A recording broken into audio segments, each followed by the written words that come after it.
5 taon na rin ang nakalilipas mula nang mamatay sa kanser sa dugo o leukemia ang nanay ni Jordan. Mahirap sa kanya ang mawalan ng ina, lalo na't truck driver ang kanyang ama na si Donato, na ang uwian nito ay 2 beses lamang sa loob ng 1 linggo. Tuwing araw yun ng Miyerkules at Sabado, at kung Linggo, saka pa lamang niya makakasama sa buong maghapon ang kanyang tatay. May mga pagkakataon din na tuwing Sabado lang ito kung umuwi. Kaya naman, sa murang edad ni Jordan na 11 taong gulang, ay natuto na siyang alagaan at asikasuhin ang kanyang sarili. Yun din kasi ang ipinamulat sa kanya ng kanyang namayapang ina. Naturuan niya si Jordan ng mga gawaing bahay, gaya ng pagluluto, paglilinis at paglalaba. Inihanda nito ang anak para sa kanyang pagkawala. Kaya naman, kahit nag-iisa lang si Jordan sa buhay, mula nang mamatay ang ina at ang ama ay abala sa trabaho, kinakaya ng bata na mabuhay. Kaya nga, hinahangaan din siya ng ibang kakilala at kapitbahay. Hanggang isang umaga, galing sa tabing dagat si Jordan. Dumilihensya siya ng mauulam mula sa mga mangingisda na galing sa laot. Tumutulong kasi siya para alisin ang mga nahuling isdang tapulok na nahuli sa lambat.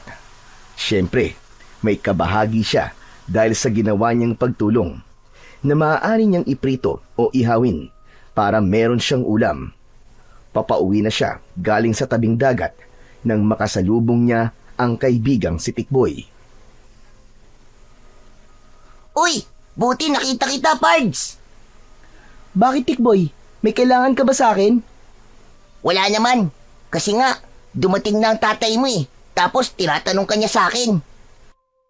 Ganun ba, Pards? Ito, pauwi na nga rin ako eh. Ito nga, nakadilehin siya ako ng isdang tapulok na maaaring sabawan para may ulam kami ni tatay. Ayos yan, Pards. Pero tsak, magugulat kapag uwi mo. Ha? Bakit naman? May dalang sorpresa sa'yo ang tatay mo, Pards. Talaga? Anong sorpresa niya? Nakita mo ba? Oo, kitang-kita ko. Ano nga?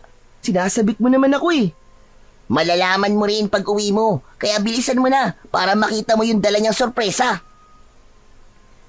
Iniwan na ni Tikboy si Jordan. Napapaisip at napapangiti ang bata kung ano nga ba ang sorpresa na dala ng tatay niya. Napailing na lamang siya dahil binitin pa siya ng kaibigan. Hindi nito sinabi sa kanya kung ano ba ang dala ng kanyang ama, samantalang nakita naman niya yon. Ano kaya yung sorpresa sa akin ni tatay? Sana yung laro ang gusto ko, o kaya naman bagong sapatos at damit. Yes, ayos na ayos yun. Magkakaroon na ako ng bagong gamit. Dahil sa nadaramang kasabikan, ay patakbo na binagtas ni Jordan ang daan papauwi ng bahay nila. Kasabikan at kasiyahan ang kanyang nararamdaman ng mga sandaling yon. Kaya nang makarating ito sa bahay, ay nagmamadaling pumasok. Gaya ng nabanggit ng kanyang kaibigan na si Tikboy, ay totoong masusurpresa siya. Ganun nga ang nangyari, dahil talagang nagulat siya nang pagpasok niya ng kanilang bahay, ay unang bumungad sa kanya ang sorpresang dala ng ama. Isa yung magandang babae, na hapit ang suot na damit. Nakatingin sa kanya nang pumasok siya ng pinto ng bahay. Hindi agad nakapagsalita si Jordan. Nakangangalan siya na may halong pagtataka. Agad namang nagsalita si Mang Donato, na tatay ni Jordan, upang magpaliwanag. O anak, nandito ka na pala. Saan ka na naman ba nagpunta at wala ka nang dumating kami? Sa tabing dagat po, tay. Tumulong po ako sa mga mangingisda eh, para makabahagi po ako ng uulamin. Ah, ganun ba? Siya nga pala anak, may kasama ako, si Persida. Hello, Jordan. Totoo nga pala ang sinabi ng tatay mo. Nagwapo ka. Hindi naman po masyado. Saka, nagmana lang naman po ako kay tatay eh. Oo nga naman. Nakakatuwa pala itong anak mo, Donato. Palabiro. Saan pa ba magmamana ng kagapuhan ng anak ko, kundi sa akin? Oo naman, syempre. Tama ka. Tay, bakit niyo po siya kasama sa pag-uwi? May kailangan po ba sa atin si Aling Persida? Ano ka ba, Jordan? Bakit naman Aling Persida ang tawag mo sa akin? Ano po ba dapat ko pong itawag sa inyo? Jordan anak, mula ngayon ay tatawagin mo na siyang Tita Persida. Mas okay kung Mama Persida. Po? Bakit po? Kasi nga, ako nang magiging bagong nanay mo. Mag-asawa na kami ng tatay mo. Nagpakasal na kami sa Huwes doon sa Maynila. Anak, matagal na ring patay ang nanay mo, hindi ba? At syempre naman, kailangan ko ring maging masaya at magkaroon ng makakasama sa buhay. Kaya naisipan kong humanap ng mapapangasawa. At dumating nga sa buhay ko ang Tita Persida mo. Nagkain laban kami, kaya heto na nga. Magkasama na kami bilang mag-asawa. Ibig niyo pong sabihin kinalimutan niyo na po talaga si nanay? Hindi naman sa ganun, anak. Isa pa, wala na ang nanay mo. Tapos na ang anumang namagitan sa amin ni Andrea. Kailangan ko na magkaroon ng bagong buhay. Bakit naman, Jordan? Ayaw mo ba sa akin na maging ikalawang nanay mo? Kaya ko ring gawin ang pagmamahal at pag-aalagang ginawa niya sa'yo. Hindi na nagsalita pa ang bata. Inilagay na lang nito ang dalang isdang tapulok sa kusina at pumasok na sa kanyang kwarto. Malungkot at maluwa-luwa si Jordan. Hindi niya gusto ang sorpresang yon ng kanyang ama. Aba, nag-walkout yata ang anak mo, Donato. Pagpasensyahan mo na lamang muna, Persida. Nagulat lang siguro kasi nga bigla na lang kitang isinama dito sa bahay. Hindi ko rin nasabi sa kanya ang tungkol sa pagkakaroon natin ng relasyon. Hayaan mo, at ako ang bahala. Magagawan ko ng paraan yan para maging okay kami ni Jordan. Salamat, Persida. Saka ang tanging inaasam ko lang naman ay matanggap ka ni Jordan bilang bago niyang nanay. Sa loob ng kwarto ay tumutulo ang mga luha ng bata. Hawak niya ang naka-frame na larawan ng kanyang ina. Habang umiiyak ay hinahaplos yun ni Jordan. Hanggang sa makatulog ito na taglay ang hinanakit sa kanyang ama. Si Persida, na bagong asawa ni Donato, ay tagaroon din sa kanilang bayan. Ilang barangay lang ang layo nito mula sa Barrio Domingo na kanilang tirahan. Ibig lang sabihin ay matagal na rin itong kakilala ng kanyang ama. Nagkita sila sa Maynila at nagkaroon ng relasyon. Kinabukasan, araw ng linggo, ay maagang gumising si Persida. Nagluto siya ng almusal, kaya nakahanda na ang pagkain ng magising si Donato. Pinuntahan nito ang anak upang gisingin para sabay silang tatlo na kumain. O anak, iligpit mo na ang pinagtulugan mo at nang makakain na tayo. Mauna na po kayo, Tay. Hindi maaari, anak. Dapat tayong sabay kakain. Maagang ang gumising ang Tita Persida mo Nagganda siya ng almusal para sa atin. Nagluto ng hotdog na paborito mo. Kaya ayusin mo na yung pinagtulugan mo. Hala, sige na. Para makapag-almusal na tayo. Mabigat man sa loob, ay walang nagawa si Jordan, kundi ang sundin ang utos ng kanyang ama. Ayaw man niyang makita ang bagong asawa ng ama, ay wala siyang magagawa. Kaya kailangan niyang magtiis dahil ayaw rin niyang sumama ang loob ng kanyang ama. Habang kumakain, ay walang imik si Jordan.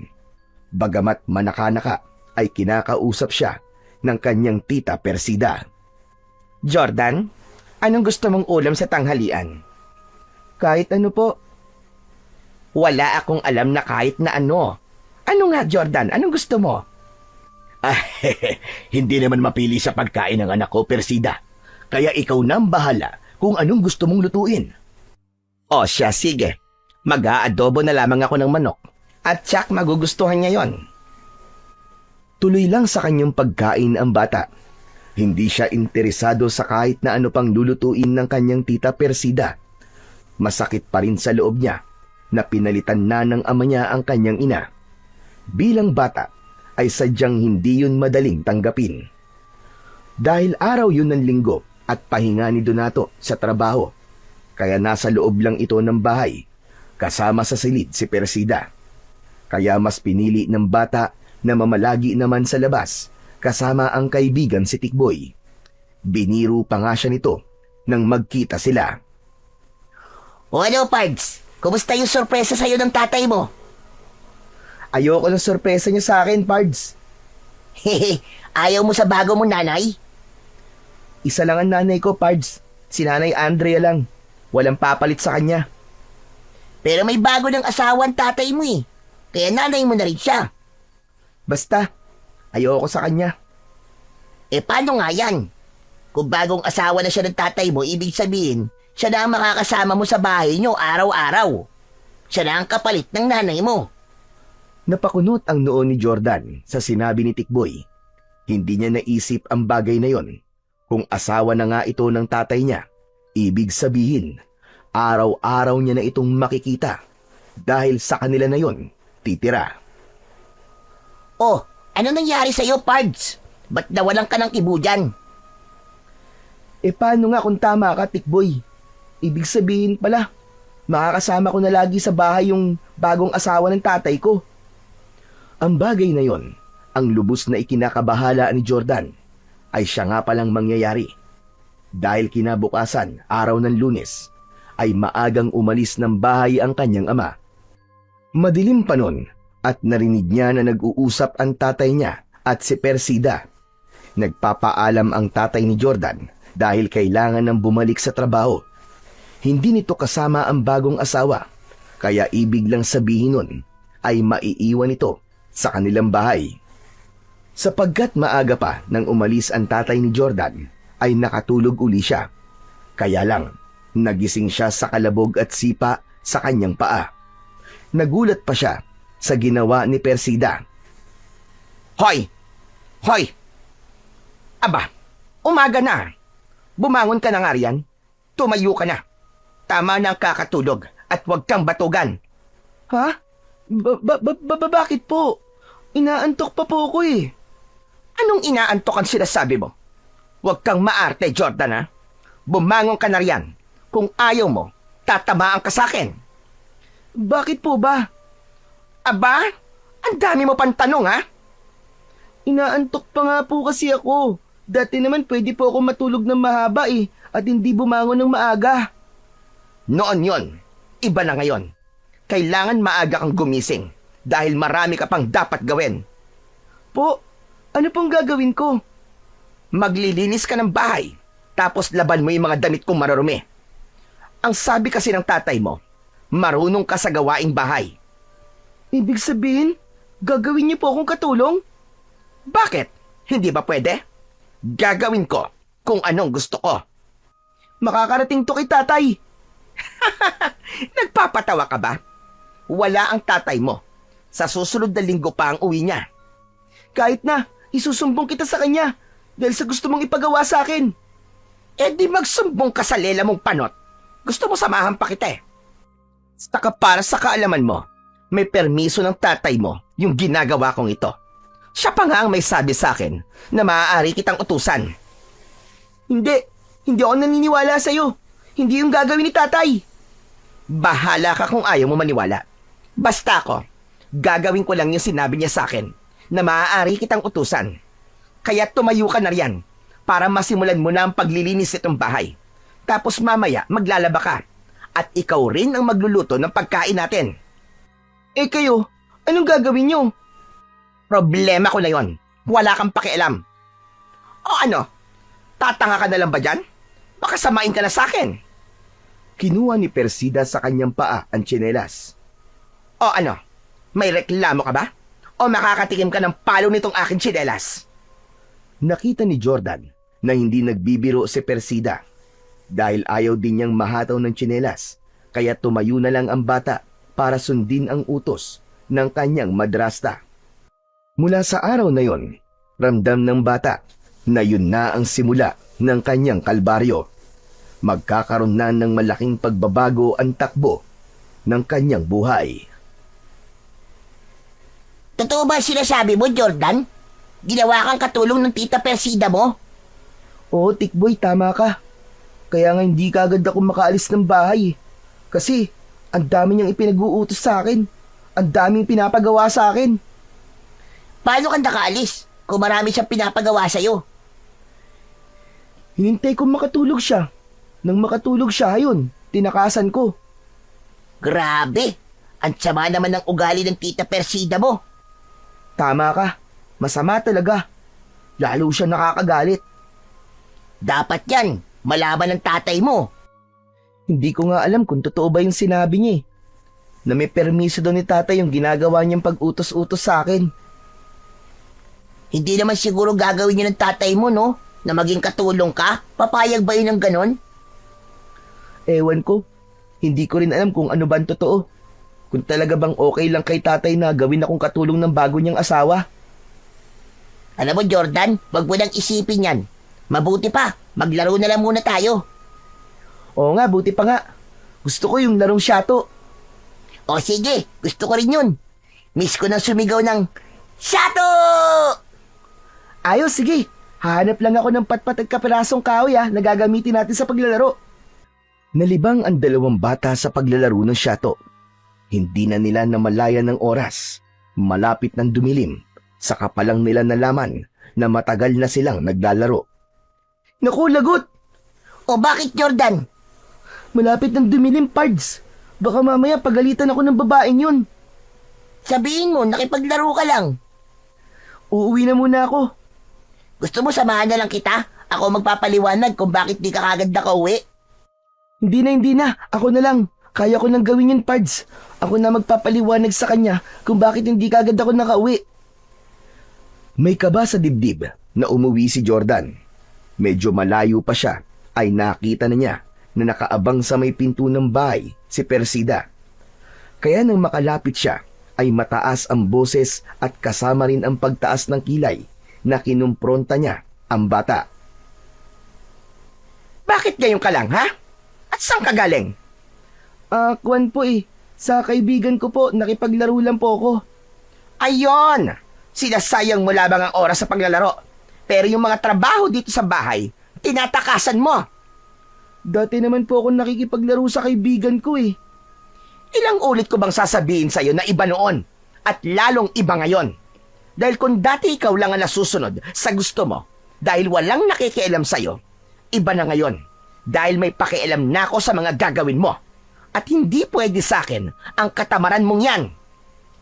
Buong akala ni Jordan ay hanggang sermon lang ang kanyang mapapala mula sa kanyang tita Persida. Kaya lamang, hindi ganun ang nangyari. Dahil biglang piningot ng babae ang kanyang tenga, kaya napasigaw siya sa sakit. Aray! Aray ko po! Ang tenga ko po masakit!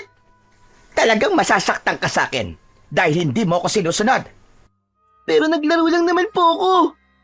Ang sabi ko sa'yo, huwag kang aalis ng bahay, di ba? Pero hinintay mo lang ako makatulog at tumakas ka. Gusto ko lang naman po maglaro eh. Hindi nga pwede. Dahil marami kang dapat na gawin dito sa bahay. At dahil sinuway mo ko, dapat lang sa'yo ay pinaparusahan. Isang patpat ang nakita ni Persida at inihataw yun sa puwetan ni Jordan. Aray! Aray ko po, aray! Yan ang nararapat sa'yo, pasaway na bata. Ano po bang problema nyo? Bakit niyo po ito ginagawa sa akin? Ano bang kasalanan ko sa inyo? At nananakit po kayo. Kabago-bago niyo lang po dito sa bahay namin, ganyan na kayo. Wala kang pakialam. Kahit ano pa ang gawin ko sa'yo, gagawin ko. Naiintindihan mo ako? Malaking katanungan yun sa isipan ni Jordan. Oo nga't bagong asawa siya ng kanyang tatay, pero wala siyang karapatang manakit. Lalo na kung wala siyang ginagawang kasalanan. Hindi rin makatwiran para sa bata na dahil nakikipaglaro siya at di natapos ang gawaing bahay ay parurusahan na kagad at sasaktan siya. Hindi ganun magdisiplina ang kanyang namatay na ina. Kahit ang kanyang ama ay hindi rin ganun na basta na lamang siyang sasaktan. Kahit sa mga simpleng pagkukulang o pagkakamali lang. Kaya hindi ganap na maunawaan ni Jordan ang tunay na dahilan ng pananakit sa kanya ni Persida. Samantala, ang ginawang pananakit ni Persida kay Jordan ay nakita pala ng kaibigan ng bata na si Tikboy. Sinundan pala siya nito hanggang makauwi dahil nga nakita niyang nakaramdam ng takot at pagkabahala si Jordan nang inabot sila ng hapon sa paglalaro. Lumapit si Tikboy kay Persida at nagpakita ng katapangan. Hoy, ikaw! Bakit mo sinasaktan ang kaibigan ko, ha? At sino ka naman bubwit ka? Nagtatapang-tapangan ka pa, ha? Anong ginawa mo kay Jordan? Wala ka ng pakialam, batang uhugin. Ang sama-sama ng ugali mo. Bigla ka na lamang nananakit. Lagot ka. Isusumbong kita kay Mandonato dahil sa ginawa mo sa kaibigan ko. Hindi ako natatakot. Kahit pa sa general o kaya sa presidente ng Pilipinas ka pa magsumbong. Tikboy, umuwi ka na lang, sige na. Huwag ka na lang makialam dito. Eh, sinaktan ka ng babaeng yan na mukhang aswang. Sinong mukhang aswang, ha? Sino pa? Eh di ikaw. Mukha kang bruwang aswang. Aba, pasmado ang bibig ng batang ito, ha? Baka pati ikaw ay damay ko sa galit ko. Sige, subukan mo. At tatama sa ulo mo tong batong hawak ko na kanina ko pa gustong ipukol sa'yo. Dahil nakita kong sinasaktan mo ang kaibigan ko. Tikboy, sige na. Umuwi ka na lang, Tikboy. Kaya ko nito, ako nang bahala. Talaga lang kaya mo Pero oras na makita ko uli na sinaktan ka ng babaeng mukhang aswang na yan, hindi ko siya tatantanan. Hindi ako natatakot sa kanya. Dahil sa pakikialam ni Tikboy, tumigil na rin si Persida sa pananakit sa bata. Ayaw din niyang malaman ng ibang taga ron ang ginagawa niya kay Jordan. Pero para sa sarili niya, ay hindi siya titigil na saktan ng bata. Kung ano man ang dahilan, ay siya na lamang ang nakakaalam nun. Bagay na hindi pa kayang ipaalam ni Persida. Lumipas pa ang ilang mga araw. Umuwi ng bahay si Donato. May mga pasalubong ito kay Persida, mga groceries at ilang damit. Siyempre, hindi mawawala ang pasalubong niya para kay Jordan. Agad pumulupot na parang sawa at naglambing pa si Persida kay Donato. Ay Donato, nandiyan ka na pala. Namiss kita na sobra. Ako rin naman, miss na miss kita, Persida. Talaga lang, ha? Kaya mamaya, humanda ka sa akin. Sarap-sarap, ang bango-bango mo talaga. Ano ka ba? Nakikiliti naman ako sa'yo. Hindi ka makapaghintay Siya nga pala, kumusta naman ang pakikitungo sa'yo ng anak ko? Okay lang. Gaya ng bilin mo sa akin, ako ang bahala sa kanya na dapat ay asikasuhin ko siya at pagsilbihan. Yun naman ang ginawa ko. Ang swerte ko naman talaga sa misis ko, ba? Salamat naman at itinuturing mong parang tunay na anak si Jordan. Dinig na dinig ni Jordan ang mga sinabi ni Persida. Nag-iinit ang kanyang puno ng tenga. Gusto niyang sumigaw at sabihin na nagsisinungaling ang kanyang tita Persida. Pinipigilan niya yon, kaya lamang pilit na kumawala ang kanyang nararamdamang galit. Hindi, tay. Sinungaling po ang babaeng yan. Hindi po totoo sinasabi ng asawa niyo. Ako po nagsisilbi sa kanya. Samantalang siya, buhay Reyna. At Jordan, ano pa sinasabi mo? Bakit ka ganyan? Totoo naman yun Lahat ng trabaho dito sa bahay akong pinapagawa mo. Ginagawa mo akong katulong. Nakakasama ka ng loob, Jordan. Pagkatapos ng pagsisilbi ko sa'yo, ipinagluto pa kita ng masarap. Ganyan pa ang gagawin mo sa akin. Babaligtaran mo ako sa harap ng tatay mo. Anong binabaligtad? Talaga namang akong gumagawa ng trabaho dito sa bahay Tama na. Tama na ang pagsisinungaling mo. Huwag kang magsabi ng hindi naman totoo. Grabe ka. Ang husay mo talagang umarte. Hindi ako umaarte. Donato, mahal. Paniniwalaan mo ba ang sinasabi ng Jordan na yan? Ako nga sinasalbahin niya. Nagsama ka pa nga ng kalaro mo dito at gusto niyo akong pagtripan. Napakasinungaling mo talaga. Sinungaling ka. Tama na yan, Jordan. At pwede ba? Bigyan mo naman ng konting respeto ang tita Persida mo at huwag kang gumagawa ng kasinungalingan. Ako pa talaga ngayon ang sinungaling, tay. Totoo po lahat na sinasabi ko. Ginawa po akong katulong ng babaeng yan. Huwag mo sabihing paniniwalaan mo siya, Donato. Ang totoo, may galit sa akin ang anak mo. Ayaw niya sa akin. Ang gusto niya ay pasamain ako para magalit ka sa akin at paalisin mo ako rito sa pamamahay niyo. Kasi ayaw niyang nandito ako. Para sa kanya ay ako ang kontrabida. Panira ako ng kanyang diskarte. Tay, hindi po totoo ang sinasabi ng babaeng yan. Maniwala po kayo sa akin. Nakita mo na? Ako ba ang ginagawa niya sinungaling sa'yo? Yan siguro natutunan ng batang yan. Sa lagi niyang paglabas-labas at pakikipaglaro sa mga kaibigan niya. Kung ano-anong natututunang hindi maganda. Nagdrama at may konting iyak pa ang ginawa ni Persida bilang pagpapaawa na siya ang argabyado. Si Jordan ang masama at pasaway. Kaya siya ang dapat nakampihan ni Donato. Hayaan mo, mahal. Ako na ang bahalang makipag-usap kay Jordan. Ang gusto ko lang naman ay maging mabuti ang samahan naming dalawa. Isa pa, ibig kong matuto siya ng tama. Sabi ko nga sa iyo, hindi ba? Para ko na rin tunay na anak si Jordan. Kasi nga mahal kita. At kaya ko rin mahalin ang anak mo.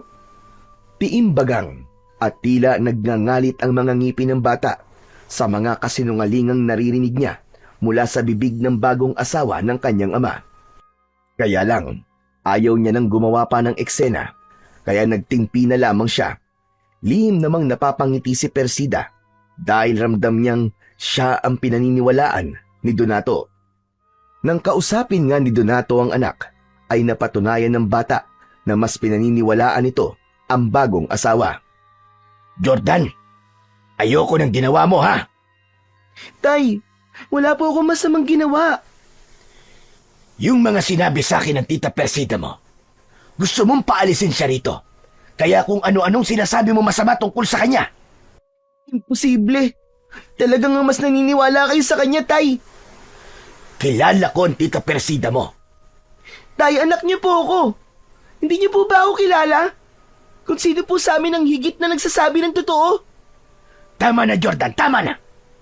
Basta ang gusto ko, wag nang lumala ang problema.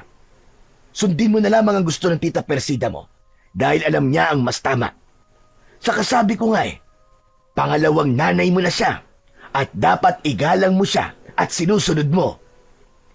Tumahimik na lamang si Jordan dahil kahit ano pang paliwanag ang gawin niya ay imposibleng paniwalaan pa siya. Kumbinsido na ang tatay niya na tama at totoo ang mga kadramahan ni Persida.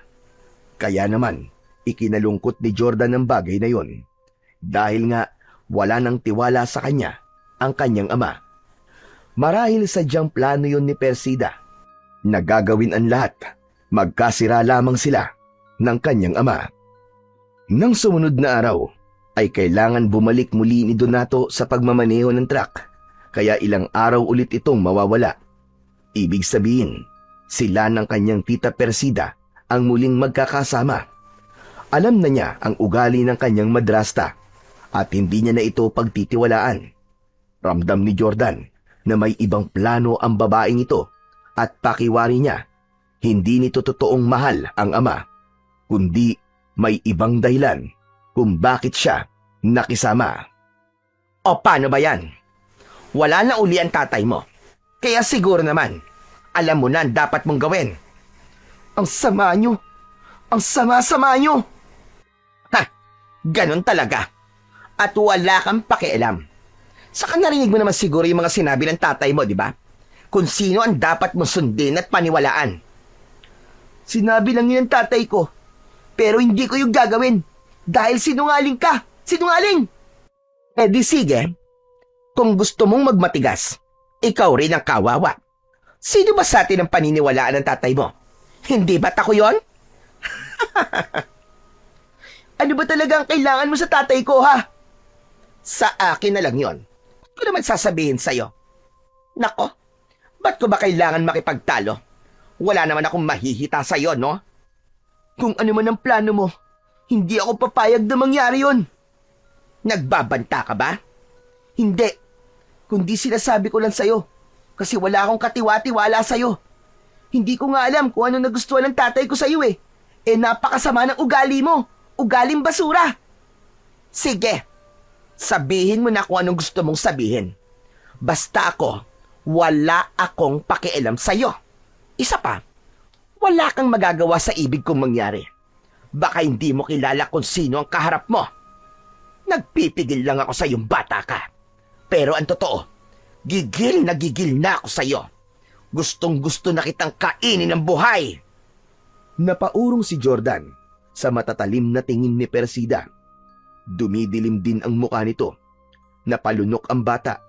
Ramdam niyang may kakaiba nga sa pagkatao ng kanyang madrasta. Kaya para sa kanya ay maling-mali na pinakasalan nito ng kanyang ama. Dahil sa hindi magandang ipinapakita ni Persida kay Jordan, ay umiiwas na lang ito sa kanya.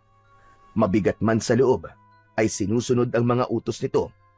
Pinili ng bata na gawin yon dahil meron din siyang nais malaman tungkol sa tunay na motibo ni Persida sa kanyang tatay.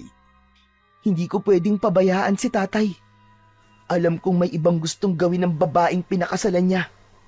At yun ang dapat kong malaman. Pagkatapos gawin ni Jordan ang mga ipinag-utos sa kanya ni Persida, ay nagkunwari siyang napagod at nakaramdam ng antok. Hindi naman siya pinakialaman nang nagkunwari siyang natutulog. Pinakiramdaman niya na abala ang babae sa pag-aayos ng sarili. May kutob siya, naaalis ito at merong pupuntahan. Kaya mga ilang minuto pa ay naramdaman niyang lumabas na ito ng bahay. Agad siyang bumangon at sumilip sa bintana. Nang makita na medyo nakalayo na si Persida, ay agad siyang lumabas. Patago-tago niyang sinundan si Persida nang makita siya ni Tikboy na nakakubli sa isang poste. Uy, Pards! Ano bang ginagawa mo dyan? Kanino ka ba nakikipagdaro ng tagu-taguan? Halika rito! Huwag ka maingay, huwag ka dyan! At baka makita niya ako. Sino ba pinagtataguan mo? Nakulitan si Jordan sa kaibigan niya, kaya bigla niya itong hinaltak para magkubli rin sa may poste. Ang kulit mo rin talaga no?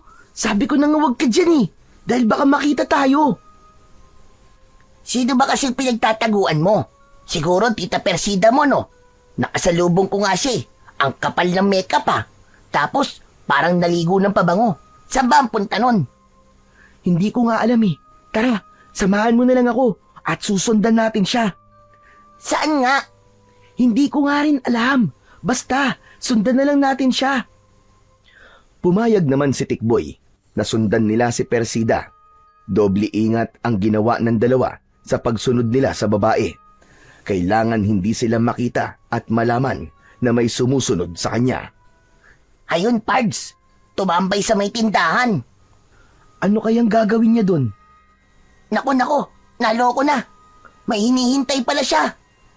Hala, may lalaking lumapit sa kanya, Pards. Umakbay sa kanya yung lalaki, Teka lang, di ba asawa siya ng tatay mo? Bakit ganun? May iba pa siyang kalandian. Nakikipagkita pa siya sa ibang lalaki. Ano yun? Dala-dalawa ang asawa niya? Ewan ko, hindi ko alam. Nako, mukhang niloloko niya ang tatay mo, Pards. Ang sama naman ng babae na yan. Anong gusto mong gawin natin? Sugurin natin? Tapos upakan natin yung kasama niyang lalaki? Ano ka ba? Sira ulo. Hindi pwede yun. Saka di mo ba nakikita? Ang laki ng katawan ng lalaki Baka isang suntok lang yan sa atin Bulagtaan na kagad tayo. Anong gagawin natin? Kailangan makalapit tayo sa kanila. Tapos sundan natin kung saan sila pupunta. At gusto ko ring malaman yung kanilang pinag-uusapan. Teka, parang hindi yata madali yun, Pards Mahihirapan tayong makalapit na hindi nila tayo makikita. Kung sa bagay, tama ka, Tikboy. Pero, sino nga kaya ang lalaking yun? Samantala, silipin natin ang pakikipagkita ni Persida sa lalaking nakita ni na Jordan at Tikboy. Huwag tayo rito, Alfonso. Doon tayo sa bandaron mag-usap. Hindi ako komportable dito na malapit sa tindahan. Sige ba? Ikaw ang bahala. Alam mo naman, di ba? Nasunod-sunuran lang ako sa'yo. Teka nga, huwag kang ang hawak ng hawak sa akin. Ayaw mong hawakan kita. Miss na kita. Alam mo na yun. Si Raulo, Baka nakakalimutan mo na taga rito ang asawa ko. Mamaya, may ibang makakita sa atin. Bakit? Asawa mo rin naman ako Basta, huwag tayo dito. Humanap ng ibang lugar sina Persida at Alfonso upang mag-usap ng sarilinan.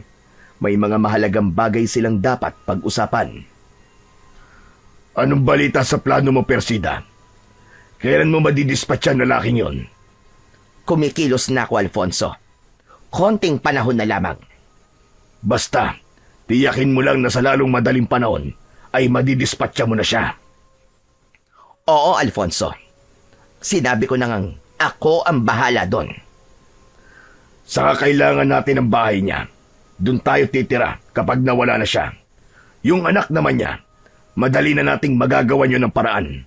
Ang mahalaga ngayon ay madispatcha na ang ama niya. Kaya habang atat na atat pa siya sa'yo, gawin mo na ang lahat. Oo, alam ko yon. Saka hindi ko rin nakakalimutan ang ginawa niya. Malaki ang kasalanan niya sa bunso kong kapatid. Dahil siya ang nakasagasa. Pagkatapos niyang sagasahan na iniwan niya na lang na basta. Kaya dapat niyang pagbayaran ang ginawa niya. Kaya nga, dapat mong bilisan ang mga kilos mo.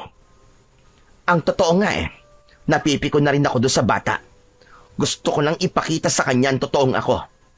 Ang aking pagiging aswang para tapusin na siya. Hindi pwede. Masisira ang mga plano natin kapag nadiskubre kagad ang tungkol sa tunay nating pagkatao. Tsak, kakalat agad yon at magugulo ang mga taga rito sa Barrio Domingo. Alam ko yon. At lalo tayong mahihirapang kumilos kapag maaga nilang nalaman ang katotohanan. Dapat maitago muna natin ang pagiging aswang. Mainam ang lugar na ito para sa pamayanang hanap natin. Kung saan magpaparami tayo at magiging baryo ng mga nilalang na may dugong aswang. Basta, Alfonso, isang bagay lang ang ipinapangako ko sa'yo. Hindi ako papalpak sa mga plano ko. Magtiwala ka lang sa akin. Dapat lang, dahil malaki ang inaasahan sa atin ng ating Panginoon. Ang Panginoon ng kailaliman, ang mundo ng kadiliman.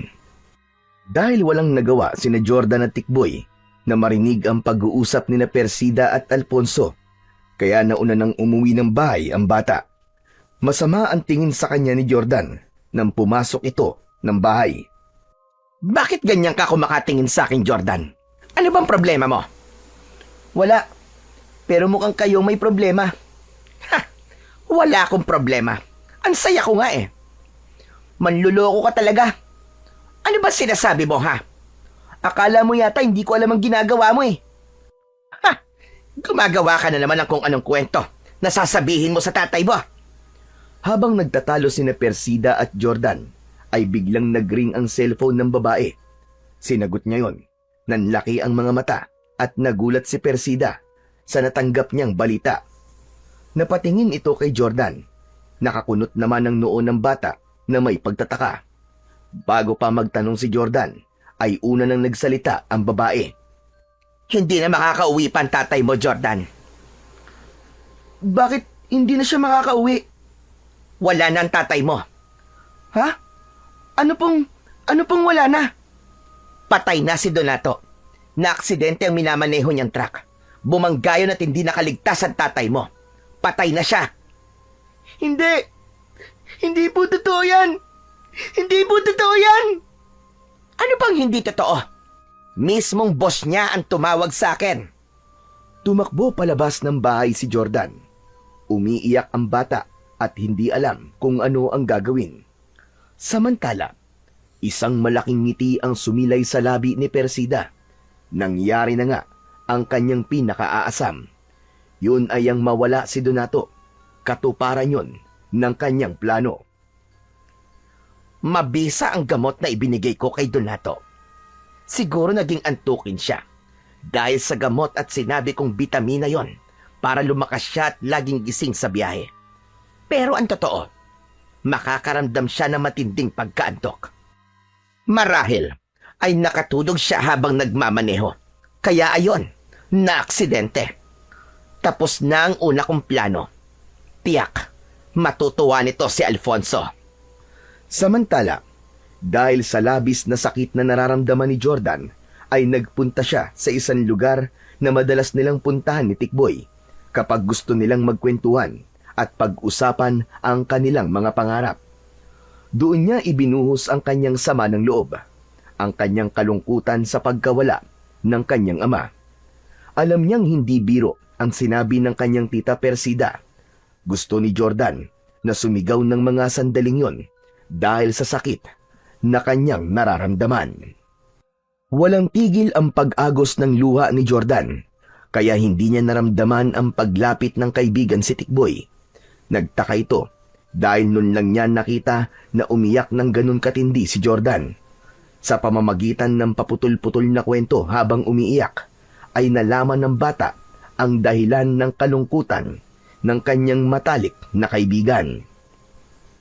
Pambihira naman, Pards, oh. Nakakalungkot naman yan. Pards, nakikiramay ako. Wala na pala ang tatay mo. Namatay si Itay na hindi man lang niya nalaman ang totoo. Siguro, kung hindi nag-asawa uli ang tatay mo, hindi yun mangyayari sa kanya. Bakit mo naman nasabi yun, Tikboy? Pakiramdam ko kasi, yung babaeng inuwi niya sa inyo, yun ang malas eh. Siya ang dahilan ng mga hindi magandang nangyayari sa buhay nyo, lalo na yung pagkawala ng tatay mo. Hindi na lang umimik si Jordan, pero yun din ang nararamdaman niya. Malas sa kanila si Persida at ito ang dahilan ng kanilang kamalasan. Inuwi sa kanilang bahay ang labi ng ama ni Jordan. Halos hindi makausap ang bata habang nakaburol ang ama. Samantalang si Persida ay todo acting naman, pilit na ipinapakita sa mga tao ang kanyang paghihinagpis at kalungkutan. Kitang-kita ng bata kung anong klase ng kadramahan at pagkukunwari ang ginawa ng kanyang tita Persida. Sa tulong ng mga kapitbahay at ng barangay, ay nailibing ng maayos ang ama ni Jordan. Unang gabi yun, sa bahay ni na Jordan, na wala na ang kanyang ama.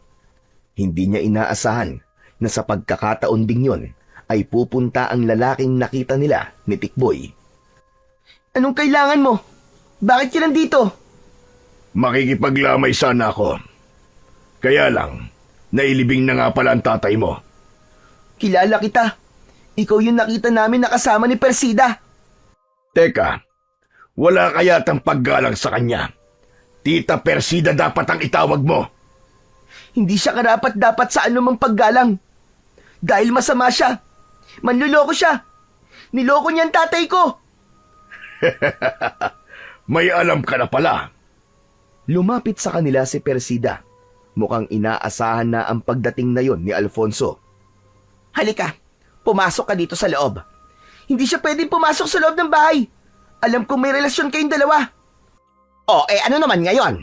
Baka nakakalimutan mo na naging asawa ko ng tatay mo at may karapatan na rin ako sa bahay na ito. Wala kang karapatan. Kundi ako lang. Kasi niloko mo ang tatay ko. Nako, tumigil ka na nga sa sinasabi mong bata ka at baka samain ka lang sa akin. Hindi ako natatakot sa'yo. Masasama kayo. Nagkampiyan kayo para mawala ang tatay ko. Aba, pagbibintang yan, bata. Saka aksidente ang pagkamatay ng tatay mo. Kaya wala kaming kinalaman dun. Hindi ako naniniwala. Alam kong kayo ang dahilan kung bakit siya namatay. Kayo ang dahilan. Kayo ang may kasalanan. Malapit na ako mapikon sa batang ito, Persida. Papatulang ko na ito. Sige, saktan mo ako. Akala mo yata natatakot ako sa'yo eh. Aba, palaban ka. Tapang-tapangan ng uhuging bata na ito. Baka sampulan na kita't makita mo. Pabayaan mo na siya, Alfonso. Sadyang mainit lang ang ulo niya dahil kamamatay lang ng tatay niya. Palampasin mo na lang. Halika, doon tayo sa kwarto at marami tayong pag-uusapan. Saka, gusto ko namang maging masaya ngayong gabi. Buong pagtitimpi ang ginawa ni Jordan. Gusto nang umalpas ang galit sa kanyang dibdib, pero alam niyang wala ring mangyayari. Wala siyang kakampi, pero isang bagay ang hindi nawawala sa isip niya. May araw din ang mga ito. Makakaganti din siya. Malakas ang kutob niyang malaki ang kinalaman ng dalawang ito sa naging kamatayan ng kanyang itay. Dahil sa pagod at sama ng loob, ay nakatulog si Jordan. Yun ang pagkakataong hinihintay ni na Persida para sa kanilang balak. Yun ay ang idispatcha na rin ang bata. Kaya habang mahimbing na natutulog si Jordan, ay itinali ito ni Alfonso. May ipinaamoy din si Persida upang lalong maging mahimbing ang tulog nito. Nang matiyak nilang hindi na magigising si Jordan, ay inilagay yun ni Alfonso sa isang malaking sako. Ang gusto ko'y dalhin mo siya sa gubat, sa kakahuyan, at doon mo siya patayin. Sige, sinabi mo eh. Magiging sagabal pa yan sa mga plano natin. Saka para maging malaya na tayong tumira sa bahay na ito. Atin na ito, Alfonso.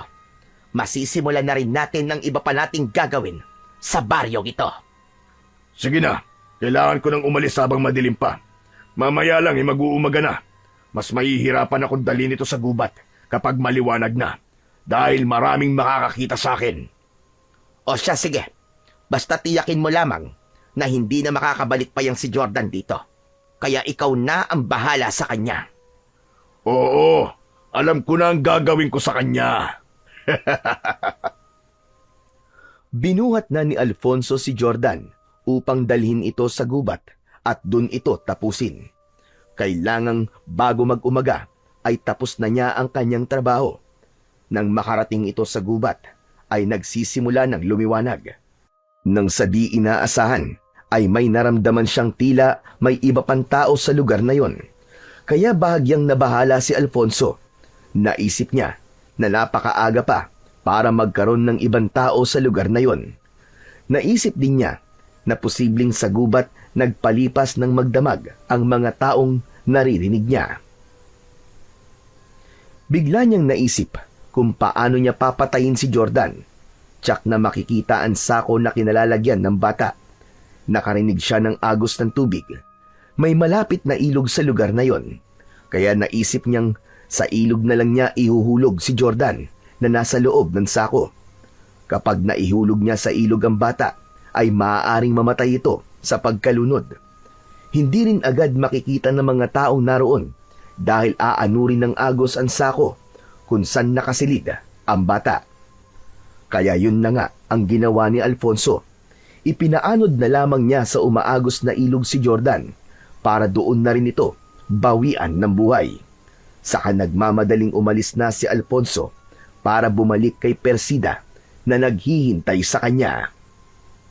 Sigurado ka bang hindi na makakabalik pa ang batang yon? Oo naman, siguradong sigurado. Baka nga pinagpepiesta na yun ng mga hayop sa gubat eh. Magaling, Alfonso. Magaling. Hindi ipinaalam ni Alfonso ang tunay niyang ginawa kay Jordan para wala na silang pagtalunan pa. Lalo na kung hindi magugustuhan ng babae ang kanyang naging desisyon na ipaanod sa ilog ang bata at hayaang doon ay malunod. Samantala, sa kabilang bahagi naman ng ilog ay naroon ang magtiya na sina Munina at Enteng. Nililinisan nila ang mga laman ng halamang ugat na kanilang nahukay na magiging pagkain at ibibenta sa mga kakilala. Paghuhukay ng mga ligaw na halamang ugat na maaaring kainin ang ikinabubuhay nila. Bukod pa ron ay ang pagtatanim ng mga gulay. Dahil humiwalay si Enteng sa kanyang tiya Munina, kaya siya ang nakakita ng sako. Napasigaw ito at hindi maipaliwanag ang nararamdamang kasiyahan at pagkabahala. Tiya! Tiya, dali! Tiyang Munina, halika dito, dali! May kayamanan dito! Nagmamadali namang pinuntahan ng matandang babae ang pamangkin na natataranta sa pagtawag sa kanya. Ano bang kayamanan na sinasabi mo, ha? Ito nakita ko! Nasa loob ng sako kayamanan! Loko kang bata ka. Ano bang kayamanan na sinasabi mo? Hindi kayamanan ng laman yan. Saka kung kayamanan yan, aanurin ba naman yan ang agos? Mabuti pa, buksan mo na, dalian mo! Kinalag ni Enteng na may pagkasinto-sinto ang tali ng sako. Ganun na lamang ang gulat nila nang makita na isang bata ang laman nun. Diyos ko pa ba maging langit? Isang tao! Isang bata ang laman ng sako! Lagot! Patay na bata! Patay na bata, tiya! Hindi pa siya patay. Buhay siya, Enteng. Humihinga pa siya. Alisin mo sa sako, dali. At dalhin mo sa pampang ng ilog. Baka mailigtas pa natin siya. Sinunod ni Enteng ang utos ng kanyang tiya Monina. Dinala sa pangpang ang bata. Ginawa ng matandang babae ang lahat ng magagawa niya at kakayahan niya para iligtas si Jordan. Di nagtagal ay gumalaw si Jordan. Isinuka ang tubig na kanyang nainom at himalang nagkamalay ito. Napapalakpak pa si Enteng dahil sa labis na kasiyahan. Ang galing! Ang galing! Buhay siya! Buhay yung bata! Salamat sa Diyos at nakaligtas siya. Sino po kayo? Saka, ano pong lugar ito? Hello! Andito ka sa ilog, bata! Niligtas ka ni tiya ko! Ha? Bakit ako nandito? Wala akong maalala kung paano ako nakarating dito. Nakita ka ni Enteng na nakatali sa loob ng sako. Mabuti na lang, walang masamang nangyari sa'yo at nakaligtas ka. Maraming salamat po sa tulong niyo, Lola.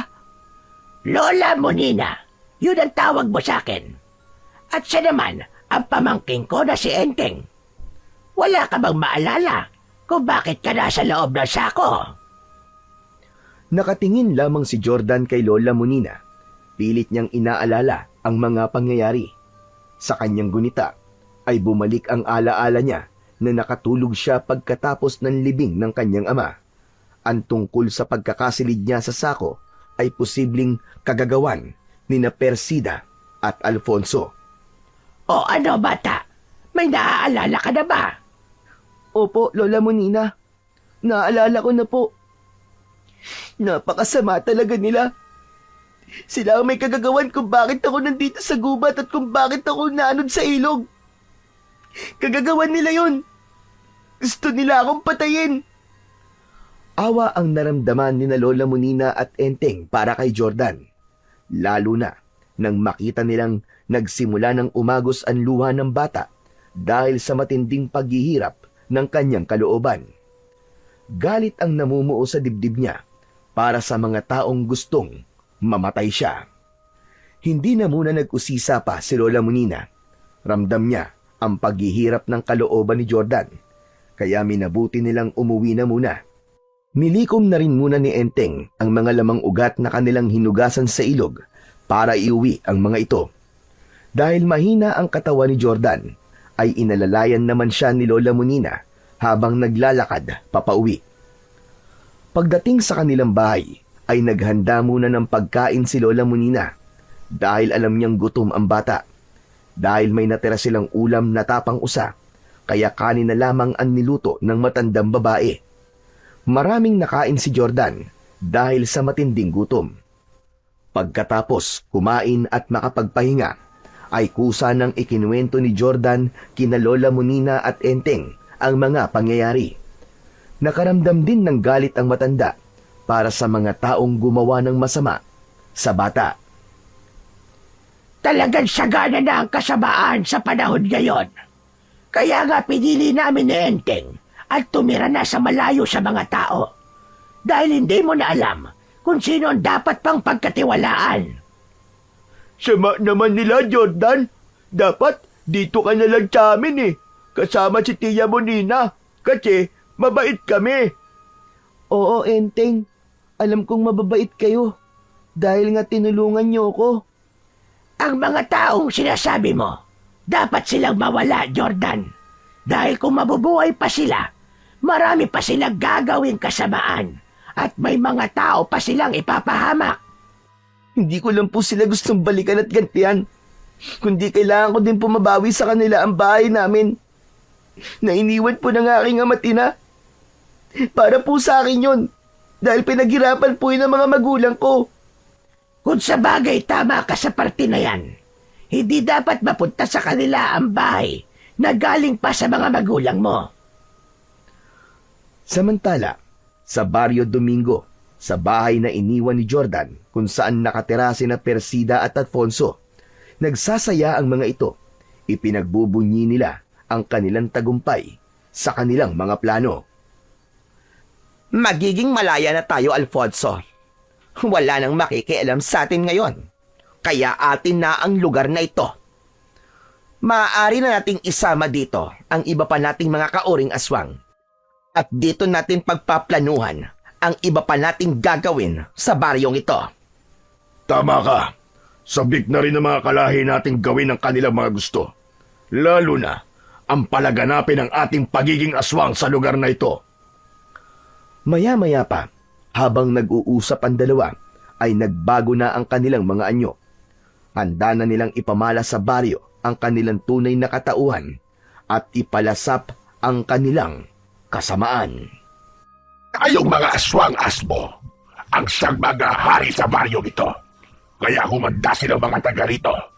Matitikman natin ang kanilang mga lamang loob na lalong magpapalakas sa atin. Ama ka, nagawa mo na mga pagiganti sa naging kamatayan ng iyong kapatid. Dahil wala na si Donato at wala na rin ang anak niyang si Jordan. May iba ka pa bang gustong gawin, Persida? Marami pa, Alfonso. Nais kong ako ang maging kauna-unahang babaeng aswang na magkakaroon ng kakaibang lakas. Mapapasunod ko ang ibang uri ng mga aswang. Pero siyempre, hindi ako kasama dun. Dahil alam kong espesyal ako sa'yo. Alfonso, marami na tayong pinagsamaan sa hirap at ginhawa. Sinuportahan mo ko sa mga plano ko. Kaya siyempre, iba ang pagtrato ko sa'yo. Yan. Yan ang gusto ko sa'yo, Persida. Hindi ka nakakalimot. Magkahawak kamay pa ang dalawang aswang na lumabas ng bahay na nasa anyo sila ng nakakatakot na halimaw na hawig sa asong ulol at kawangis din ng kambing. Tinaak nila ang kadiliman para sa kanilang pag-asik ng lagim sa gabing yon. Guguluhin nila ang Barrio Domingo. Ipaparamdam nila sa mga taga roon ang kanilang lakas. Dahil isa ang baryo na yon sa kanilang plano upang sakupin at pagharian. Palalaganapin nila ang lahing aswang upang ipakita sa Panginoon ng kadiliman ang kanilang kakaiban lakas.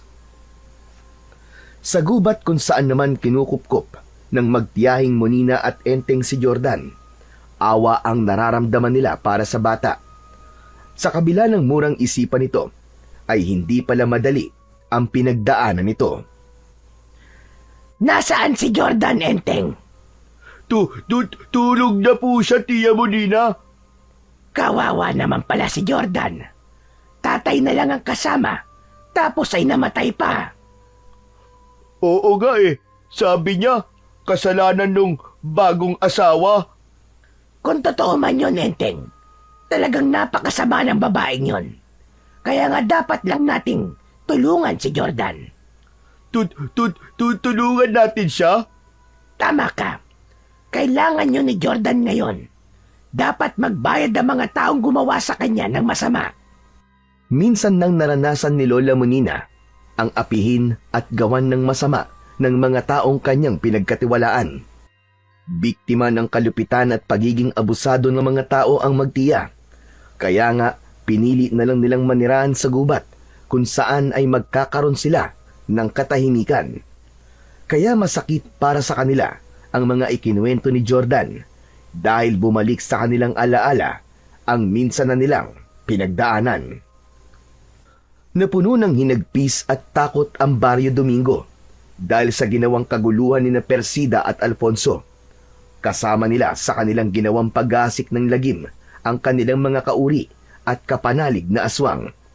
Agad nilang nakontak ang mga ito nang magkaroon na sila ng pagkakataon para simulan ang gagawing panggugulo sa baryo na kanilang napili. Hindi inaasahan ng mga namumuno sa baryo ang naging pag-atake ng mga kampon ng kadiliman.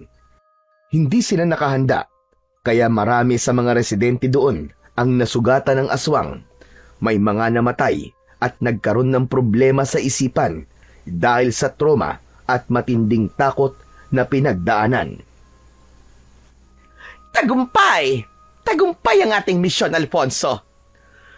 Labis nilang kinatakutan ang ginawa nating pagsalakay, Persida.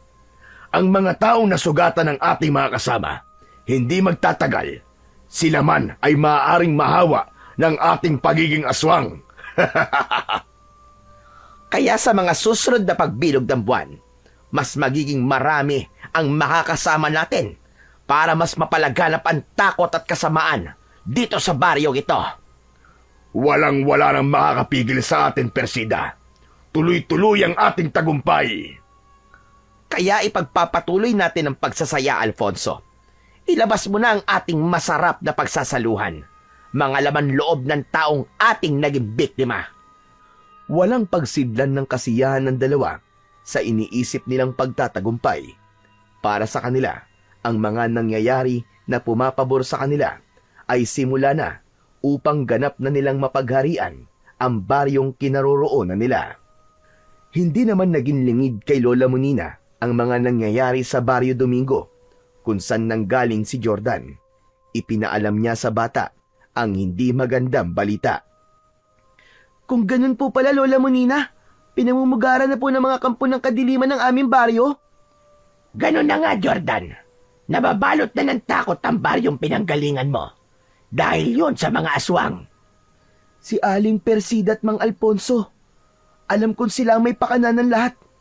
Sila ang mga aswang. Hindi ba't sila rin ang nais mong balikan para paghigantihan? Opo, Lola Monina.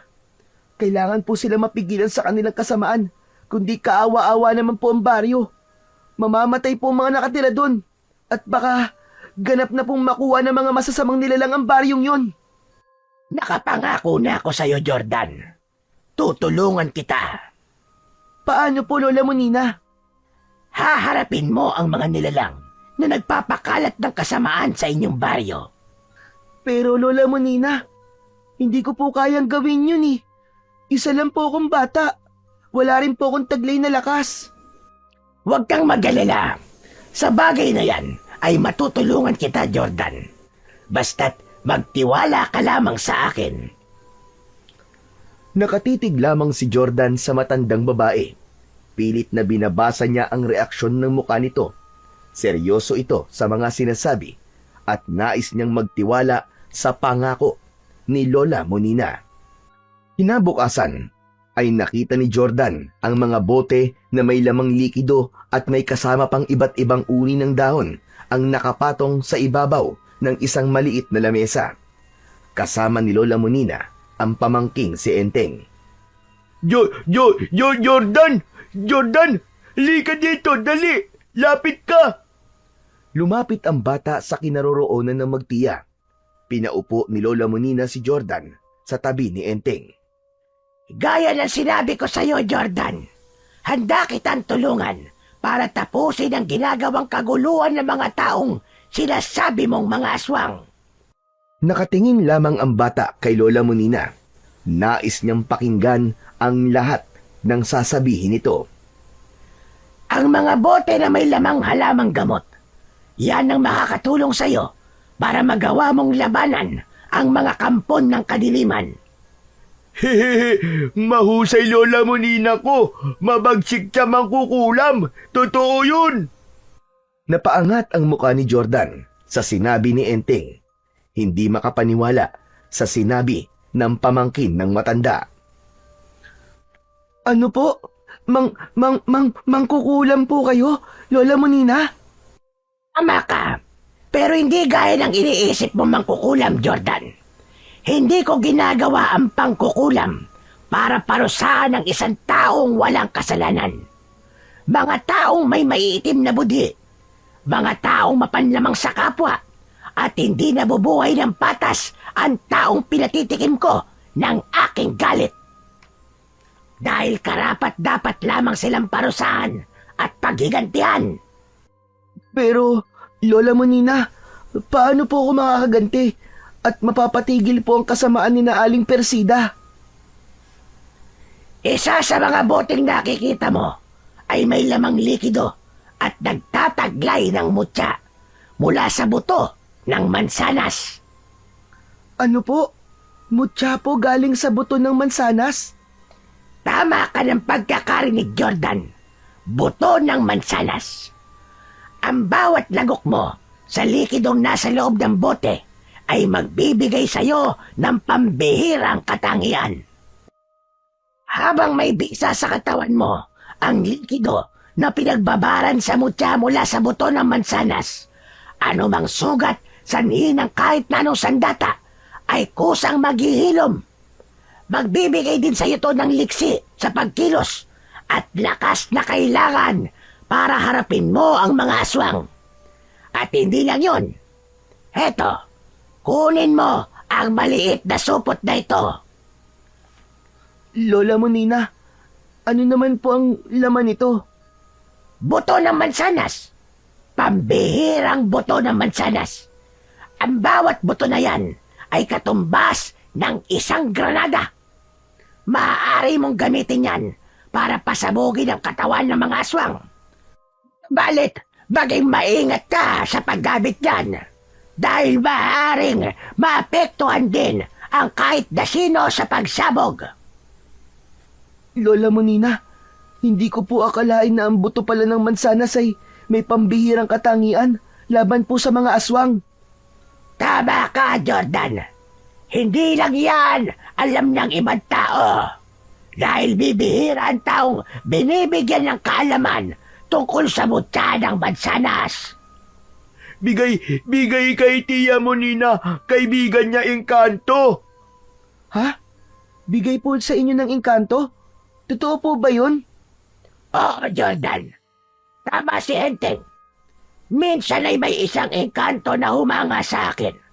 Nang nakatira na ako dito sa gubat, naging malapit kaming magkaibigan. At yan ang iniregalo niya sa akin. At ngayon naman po, ipinagkakatiwala niyo na po sa akin to, Lola Monina? Tama ka uli. Dahil nararamdaman ko ang kabutihan ng puso mo, Jordan. Nang ipaanod ka sa ilog at nagawang makaligtas, ay katunayan lamang na hindi pa panahon para mawala ka sa mundo. Dahil meron ka pang ibang misyon.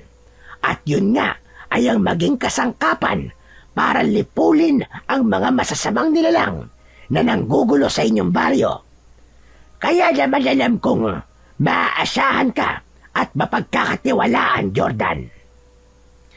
Maraming salamat po, Lola Monina. Hayaan niyo po. Gagawin ko po ang lahat ng aking makakaya para magbalik ang katahimikan po sa Baryo Domingo. Hindi yun dapat makuha ng mga nilalang na kampo ng kadiliman. Gawin mo kung ano ang tama, Jordan. Nandito lamang ako. Sosuportahan kita. Sa binitiwang salita ni Lola Monina, ay lalong nagkaroon ng lakas ng loob ang bata. Alam niyang hindi siya nag-iisa sa kanyang magiging laban. Kaya naghanda na si Jordan para bumalik sa Baryo Domingo. Dala niya ang ilang bote na may nakababad na buto ng mansanas, maging ang nasa maliit na supot. Yun lamang ang kanyang gagamiting sandata, laban sa mga kampon ng kadiliman na aswang. Pero pinili din niyang magdala ng kahit isang balaraw na ipinahiram naman sa kanya ni Enteng. Sige, okay lang na gamitin mo balaraw ko, Jordan. Saksak mo sila, ha? Oo, Enteng. Maraming salamat sa'yo. Gusto ko sana samahan ka. Kaya lang, ayaw ako payagan Tia Monina ko. Okay lang yun, Enteng. Sa kalaban ko to, ako lang ang haharap. Ayoko may madamay pang iba. Kaya tama lang si Lola Monina na dito ka lang kasama niya. Bantayan mo siya, ha? Oo ba? Iingat ka, Jordan, ha? Hintayin namin balik ka dito, ha? Oo, Enteng, pangako. At sa pagbabalik ko dito, magandang balita ang dala ko. Sige. Basta galingan mo, Jordan, ha? Tapos ingat ka lagi. Isang ngiti ng pasasalamat ang iginanti ni Jordan sa sinabi ni Enteng. Binitbit na niya ang bag na yari sa buri na pinaglagyan ng bote na may nakababad na buto ng mansanas at ilang gamit ni Jordan. Walang katiyakan kung saan siya tutuloy sa pagbabalik niya sa Barrio Domingo dahil hindi naman siya maaaring magtungo sa kanilang bahay na inangkin na nina Persida at Alfonso. Nagsisimula ng kumagat ang dilim nang makarating si Jordan sa Barrio Domingo. Sa kanyang paglalakad ay naririnig niya ang usap-usapan ng mga tao na nagmamadali sa kani-kanilang pag-uwi dahil nag-aalala silang abutan ng gabi sa daan. Kinatatakutan nila ang pag-atake ng aswang na walang awa at walang habas na nambibiktima. Naisip na ng bata kung saan siya pwedeng pansamantalang tumuloy. Doon siya pupunta para humingi ng tulong. Kagat na ang dilim nang sapitin niya ang bahay ng matalik niyang kaibigan na si Tikboy. Nasa likod bahay ang kaibigan niya at doon nakatambay. Hindi agad lumapit si Jordan dito nang makita ang kaibigan. Lumikha lamang siya ng ingay at sumitsit. Nagpalinga-linga naman si Tikboy sa paligid at hinahanap ang pinanggagalingan ng sitsit. Inang ko po, naloko na. Hindi lang yata aswang ang meron dito sa baryo namin. Pati na rin yata malignong sitsit meron na rin dito. Ayaw kita makita sitsit ka. Jack, may hypnotismo ko. Tapos isasama mo ako sa inyong daigdig. Lumayo ka sa akin, sitsit ka. Patuloy naman si Jordan sa pagsitsit sa kaibigan. Pero sa halip na tumingin si Tikboy sa pinagmumula ni Jordan, ay pilit na inililihis ang paningin nito. Hanggang sa nainis na si Jordan, tinawag na niya ang pangalan ng kaibigan. Naku po, Diyos ko. Boses yun ni Jordan ah. Kanina sitsit, ngayon naman multo. Ay, naku po. Pinagmumultaan ako ng kaibigan ko. Napikon na si Jordan dahil ayaw pa rin tumingin ni Tikboy sa kanya. Kaya napilitan na siyang lumapit, kaya sa paglapit ay napasigaw si Tikboy. Ang OA mo naman! May pasigaw-sigaw ka pang nalalaman dyan! Please lang, Pards. Huwag ka naman ganyan, oh. Huwag mo naman akong pagbultuhan. Baliw! Sira ulo! Anong multo sinasabi mo? Hindi ako multo, no? Totoong-totoo ako! Totoong tao, hindi multo! Hayan, no? Sige, kahit kurutin mo pa ako, hawak-hawakan mo pa ang kamay ko. Buhay na buhay ako. Hala? Oo nga, no? Totoo ka nga. Hindi ka nga multo. At para patunayan ko sa'yo na hindi ako multo, heto! Aray ko naman. Bakit pinitik mo ang tenga ko? Para patunayan ko sa'yo na totoo ako. Oo na. Naniniwala na akong hindi ka multo. Ibig sabihin, hindi ka patay? Hindi, patay na ako, patay na. Bira naman to, hindi nga ako multo, di ba? Ibig sabihin, hindi ako patay. Buhay ako. Saka sino ba may sabi na patay na ako? Yung kasi ang kumakalat na balita patay ka na daw. Kaya nga, wala ka na rin sa bahay nyo. Ang naroon na lang, yung dating asawa ng itay mo. Kasama yung bago niyang asawa. Kaya nga ako nagbalik, Tikboy. Dahil sa kanila. Anong gagawin mo sa kanila? Basta, ay siya nga pala.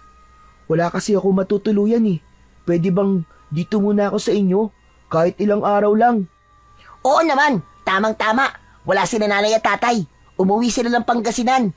May kamag-anak kaming namatay Silang dalawa lang ang umuwi at iniwan ako. Wala kasi magpapakain sa mga alaga naming hayop Kaya pwedeng-pwede ka rito. Salamat, Tikboy Halika na, pumasok na muna tayo sa loob ng bahay. At marami tayong pag-uusapan. Matagal-tagal ka rin biglang nawala Teka, sigurado ka bang hindi ka talaga multo? Kung kaltukan kaya kita dyan. Oo na, naniniwala na ako sa'yo.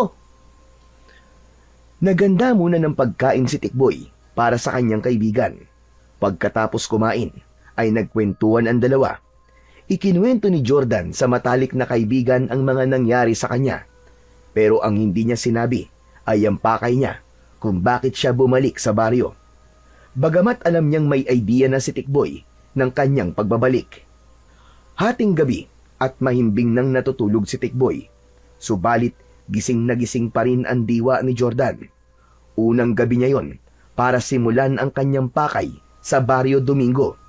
Babalik siya sa kanilang bahay para harapin ang mga taong gumawa sa kanya ng masama. Sinilip niya ang kaibigan at baka gising pa yon. Nang matiyak na natutulog na ang kaibigan, ay binuksan ni Jordan ang bag na yari sa buri na pinaglalagyan niya ng kanyang dalang gamit. Kinuha ang isa sa 2 bote na binigay sa kanya ni Lola Monina. Tumungga siya doon at nilunok ang likido. Hindi kasarapan ng lasa. Napangiwi pa si Jordan. Subalit tiniis niya ang hindi masarap na lasa nun. Kung yun naman ang makakatulong sa kanya para sa gagawin niya sa gabing yun. Kakaibang lakas at pambihirang katangian ang ibinigay ng mutya ng bato ng mansanas kay Jordan.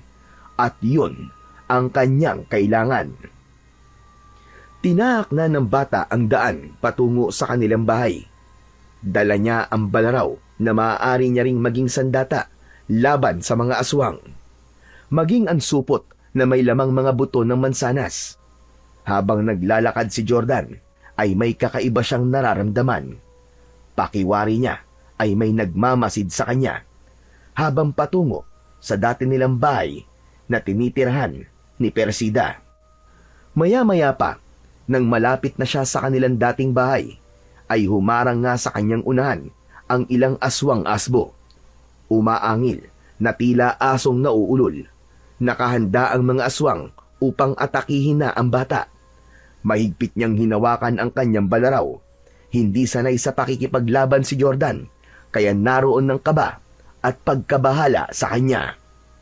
Kasabay ng pag-atungal ng mga aswang ay ang pagdaluhong nila kay Jordan. Nakabuka ang malaking bibig na may matatalas na mga pangil at nakabukas naman ang mga matutulis na kuko na pangkalmot sa kanilang magiging biktima. Nataranta si Jordan sa biglang pag-atake ng mga aswang asbo sa kanya. Kaya't gamit ang balaraw ay nagawa niyang sugatan ang aswang na umatake sa kanya. Subalit mas naging mabilis ang magkakasunod na pag-atake ng aswang na ang bawat kalmot ay nag-iiwan ng sugat kay Jordan. Kaya naman, nasugatan ang muka at katawan nito. Bumuka ang sugat at dumaloy ang masaganang dugo mula roon. Lalong nakaramdam ng takot ang bata, subalit pilit niyang pinalakas ang kanyang loob. Sinabayan niya ang pag-atake ng mga aswang. Ibinaon niya ang hawak na balaraw sa katawan ng aswang na dumaluhong sa kanya. Halos hindi na makita ang talim ng balaraw dahil sa pagkakabaon sa katawan ng aswang. Saglit pa ay bumulag tayon sa lupa. Agad niyang binunot ang balaraw at saka inatake niya ang isa pa. Ganon din ang nangyari sa ikatlong aswang. Ang lahat ng mga ito ay nagawang saksakin ni Jordan gamit ang sandata na kanyang hawak. Subalit napatay man niya ang mga aswang, ay puno naman ng sugat ang katawan ng bata. Naramdaman niya ang takot dahil nagdurugo na ang mga sugat sa katawan at mukha niya. Napaupo si Jordan habang pinagmamasdan ang mga aswang na kanyang napatay. Maya-maya pa, habang nakaupo at nagpapahinga ang bata, wala siyang kamalay-malay na may pagbabago na palang nangyayari sa kanyang katawan. Unti-unting naghilom ang mga sugat na likha ng aswang na umatake sa kanya. Naramdaman na lamang ni Jordan na nawala na ang kirot sa kanyang muka at katawan, at nang tignan niya ang kanyang braso at haplusin ang muka, naramdaman niyang wala na ang mga sugat na tinamo niya. Doon pa lamang niya naisip na totoo nga pala ang mutya ng buto ng mansanas na ang pinagbabara nun ay kanyang ininom. Panibagong sigla at lakas ang naramdaman ngayon ni Jordan, kaya hindi na siya nag-aksaya pa ng oras, kundi pinuntahan niya na kagad ang dati niyang bahay.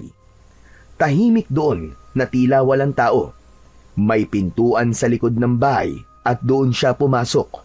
Buong akala niya ay walang tao dahil wala siyang ingay na naririnig. Kaya lamang sa kanyang pagpasok ay ikinagulat niya ang kanyang nabungaran sa loob nito.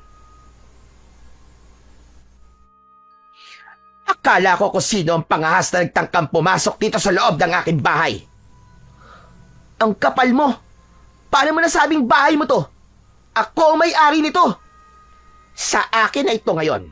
Saka di ba patay ka na, Jordan? Na hindi ko alam kung paano ka pang nakabalik dito.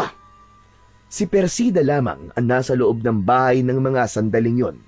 Wala roon ang kanyang kasamang si Alfonso. Pwes nagkakamali ka. Dahil buhay na buhay ako, Persida. At narito ako para maningil sa mga ginawa mo sa akin. Sa amin ng tatay ko. Ang tapang mo naman, bata. Baka hindi mo kilala kung sino ang kaharap mo. Kilalang kilala kita, Persida. Kalahi ka ng mga aswang na nakainkwentro ko kanina. Nakainkwentro mo? Ang mga alagad ko? Ha!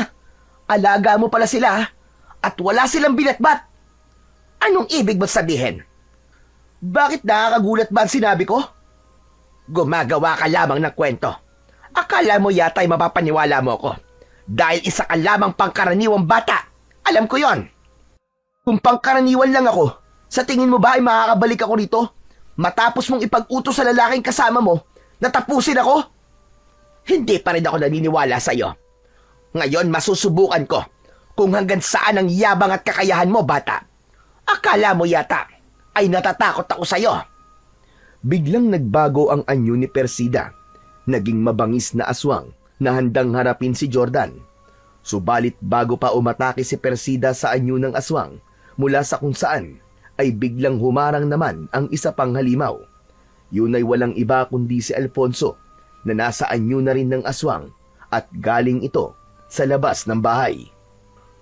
Ako nang bahala sa kanya, Persida. Sagot ko na siya. Dapat lang, dahil may ginawa kang isang malaking kapalpakan. Umatungal muna si Alfonso bago pa nito sugurin si Jordan. Subalit naalala ni Jordan na may ibinigay nga palang mga kakaibang buto ng mansanas sa kanya, si Lola Monina. Kinuha niya ang ilang piraso nun at agad na ibinato kay Alfonso. Nagwala ang aswang na si Alfonso nang tamaan ng buto ng mansanas. Umusok din ang bahagi ng katawan na tinamaan ng buto na ipinukol ni Jordan, kaya maging si Persida ay nataranta na rin. Anong ginawa mo kay Alfonso? Anong klase ng armas ang meron ka? Wala ka na ron. Sige, subukan mo lumapit sa akin at matutulad ka rin sa kanya. Sige, lumapit ka. Sinusubukan mo talaga ako. Hindi nagpatakot si Persida. Inatake nito si Jordan habang si Alfonso ay iniinda pa rin ang sugat sa katawan. Tila naaagnas ang bahagi ng katawan na tinamaan ng buto ng mansanas. Pagkatapos makakuha ng isa pang buto mula sa dalang supot si Jordan, ay agad yung ibinato kay Persida. Pumalaw ang babaeng aswang sa tindi ng sakit na kanyang nararamdaman. Parang asido ang epekto nun kapag dumikit sa kanilang katawan. O ano? Gusto niyo pa? Ano? Tutuluyan ko na kayong mga halimaw kayo! Nataranta ang magpartner na aswang nang muling inihanda ni Jordan ang buto ng mansanas na ipupukol sa dalawa. Napaurong ang mga ito. Kaya mas mainam kung aalis na lang kayo dito. Iwan niyo na ang bahay namin ng tatay ko. Kundi, titiyakin kung matutunaw kayong dalawa. Sa narinig na yon ng dalawang aswang, ay napaurong ang mga ito dahil alam nilang hindi nagbibiro ang bata. Kasunod nun ay ang biglang pagtilaok ng manok. Delikadong maabutan sila na nasaan yung aswang kapag nagsimula ng sumikat ang araw. Natakot ang dalawang aswang kaya magkasamang lumayo. Subalit nag-iwan ng pagbabanta kay Jordan. Hindi pa kami tapos sa'yo, uhuging bata. Babalikan ka namin at titiyakin namin ikaw at siyang malulusaw. Nagmamadali ng tumalilis ang dalawa at iniwan na ang batang si Jordan.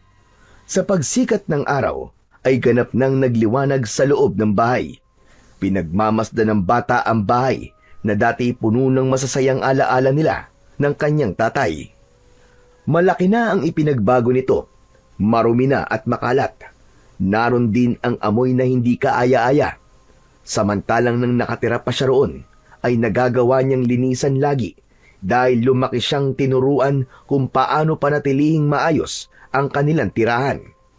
Subalit sa sandaling yon, ay hindi mawari ni Jordan kung anong klaseng tao ang nakatira doon dahil sa nagkalat na dumi. kaya't matinding kalungkutan ang bumalot sa damdamin ng bata. Samantala, pansamantalang nagkubli sina Persida at Alfonso sa isang tagong lugar. Isang lumang bahay na matagal nang pinabayaan. Magkaharap ang dalawa, parehong nasaan yung tao na sila. Galit ang nararamdaman ni Persida habang kaharap si Alfonso, kaya hindi niya napigilang bigyan ang lalaki ng isang malakas na sampal. Oh, ano bang problema mo, Persida? Bakit ka nananakit? Kung saktan din kaya kita? Nagtatanong ka pang walang hiya ka. Hindi ba ang utos ko sa'yo ay patayin ang batang ipinadala ko sa'yo sa gubat? Ganun naman ang ginawa ko Bakit buhay pa siya? Ano bang katangahan ang ginawa mo? Sabihin mo nga ang totoo. Bago pa ako ang pumatay sa'yo, inutil ka. Ipinaanod ko siya sa ilog para doon ay malunod na rin siya. Ang laki mo palang hangal Hindi mo tiniyak na patay na siya bago mo pinaanod sa ilog. Isang malaking pagkakamali ang ginawa mong hunghang ka. Tignan mo ngayon. Bukod sa buhay pa siya, may kakaibang lakas ang batang yon. Kaya anong mangyayari sa atin ngayon? Nasa pangalib tayo at siya ang magiging hadlang sa ating mga plano. Masyado kang natatakot sa kanya. Isa lamang siyang bata. Hindi na siya pangkaraniwang bata ngayon. Nakita mo bang ginawa niya sa'yo kanina? Paano mo sasabihin bata lamang siya? Dahil sa ginawa mo, lalo lang lumaki ang problema natin. Dahil yon sa kahangalan mo. Biglang sinakal ni Persida si Alfonso dahil sa panggigigil at galit nito. Papatayin mo ko dahil lang sa batang yon? Dahil nakakainit ka ng ulo, hunghang ka. Kakampi mo ko, Persida, at tanging nagmamahal sa'yo kapag pinatay mo ko. Mag-isa ka na lang, kaya sa halip na magalit ka at pagtangka ang patayin ako, ba't hindi na lang natin pag-isipan kung paano matatalo ang batang si Jordan? Napaisip si Persida sa sinabi ni Alfonso. May katwiran ito. Sa halip na magalit siya at silang dalawa ang magpatayan, mas mainam kung mag-isip sila ng paraan para tapusin ang batang hadlang sa kanilang mga plano. Ikaw ang siyang mag-isip ng paraan, Alfonso, para makabawi ka sa kapalpakang ginawa mo. Sige, akong bahala, Persida. Tiyakin mo lang na hindi ka napapalpak ngayon. Dahil kapag pumalpak ka ulit, ay tuluyan nang mawawalan ako ng tiwala sa'yo. Kahit ikaw pa ang lalaki nagpapasaya sa akin. Alam mo na ang pwedeng mangyari sa'yo. Mas mahalaga pa rin sa akin ang pagsunod at ikatutuwa ng ating Panginoon kaysa kasiyahang binibigay mo sa akin. Nagkakaintindihan ba tayo, Alfonso? Hindi na umimik pa si Alfonso, pero nakatatak na sa isipan niya ang ibig sabihin ni Persida. Kaya dapat lamang na makaisip siya ng paraan at hindi niya dapat biguin ang babaeng kaharap niya. Samantala, sa ibang dako naman, nagising si Tikboy na wala sa kanilang bahay si Jordan. Nagtaka ang bata pero naisip niya na marahil ay pumunta ito sa dating bahay dahil ang nais nga ng bata ay mabawi ang dating tirahan sa babaeng naging asawa ni Donato. Kaya't nagtungo na lamang doon si Tikboy upang alamin kung naroon nga si Jordan. At tama nga ang kanyang hinala.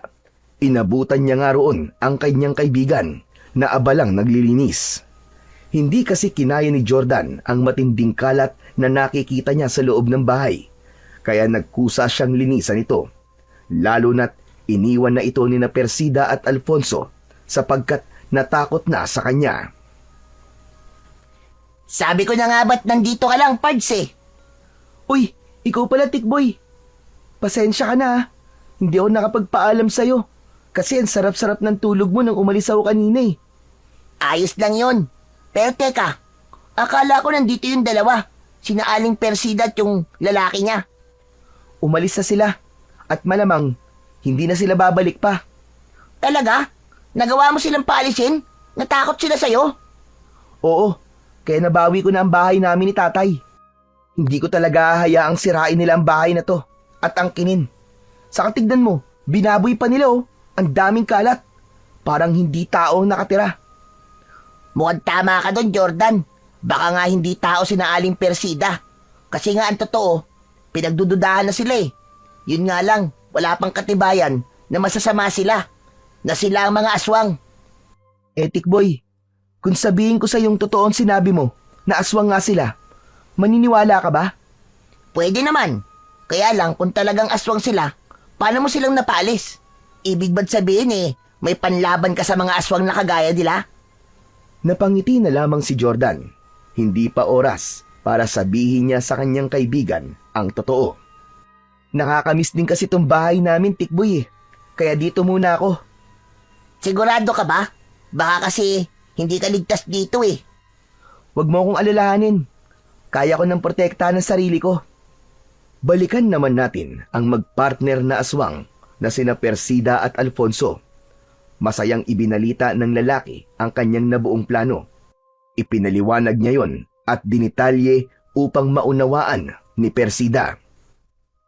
Kahit na ano pang plano mo, Alfonso, isa lang ang nais kong mangyari. Ang magtagumpay ang plano mong yan. At ayokong papalpak ka uli. Magtiwala ka sa akin, Persida. Matutuluyan na ang batang yon. Inaasahan ko na mangyayari ang sinasabi mo, Alfonso. Sabi ko naman sa'yo magtiwala ka lang sa akin. Gawin mo, Alfonso, at huwag puro yabang at salita lang. Kaya nang sumapit ang gabi, ay tinipon na ni Alfonso ang mga kauri nilang aswang. Isa, laban sa lahat ng mga kauri nilang aswang, ang magiging laban. Nag-iisa lang si Jordan laban sa kanila. Ang gagawin nila ay paliligiran nila ang dating bahay ni Jordan, kaya walang kawala ang bata. Kahit pa meron itong kakaibang lakas o ano pang sandata laban sa mga aswang, dahil sa dami nila ay mahihirapan ito, panigurado. Ganun na nga ang ginawa ni na Alfonso. Agad niyang sinabihan ng mga kasama upang maghanda at italaga ang kanilang sarili sa pagbabantay sa paligid ng bahay. Tahimik ang gabi at marahil natutulog si Jordan sa loob ng bahay. Kaya sa pagsikat ng maliwanag na buwan ay hudyat na rin yun upang sila'y sumalakay. Sabay-sabay nilang aatakihin ang bahay, kaya tiyak na matataranta ang bata. Nang magsimula na ngang sumikat ang buwan, kasabay ng pag-alulong ng mga aso sa Barrio Domingo ay ang pagbabago ng anyo ng mga aswang asbo na gaya ni na Persida at Alfonso. Nagbigay ng kakaibang kilabot ang sabay-sabay na pagbabago ng anyo ng mga aswang. Kasunod ay ang ingay at nakakakilabot nilang ungol. Narinig sa buong baryo ang nakakatakot na ingay na likha ng mga aswang asbo. Sa hudyat ni Alfonso ay magkakasunod silang lumapit upang paikutan ang dating bahay ni na Jordan. Lumalakad silang papaikot habang papalapit ng papalapit sa mismong bahay.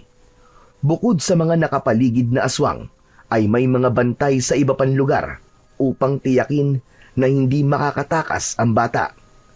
Subalit habang papalapit ang mga aswang sa bahay, ay tila wala pa rin nangyayari sa loob nito. Madilim ang bahay at tahimik doon.